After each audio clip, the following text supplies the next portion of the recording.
గిరిజన హక్కుల కోసం పోరాడింది. మావోయిస్టుల అడ్డా బస్తర్ రీజియన్ లో 40 ఏళ్లు ధైర్యంగా నిలబడింది.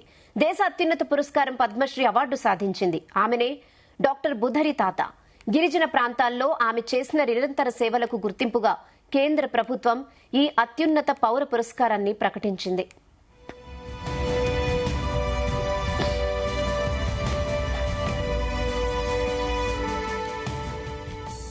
బుధరి తాతను గిరిజనులు ఎంతో ఆప్యాయంగా బడి దీది అని పిలుచుకుంటారు. మావోయిస్టుల కంచుకోటగా నిలిచిన బస్తర్ రీజియన్ లో ఎలాంటి భయాందోళనలు లేకుండా 40 సంవత్సరాలుగా నిరుపేదలు గిరిజనుల అభ్యున్నతి కోసం శ్రమిస్తున్నారు.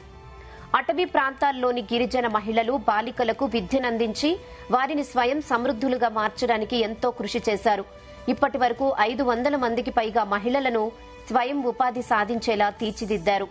ఆమె శిక్షణ ఇచ్చిన ఎంతో మంది గిరిజన మహిళలు ప్రస్తుతం నర్సులుగా స్థిరపడ్డారు.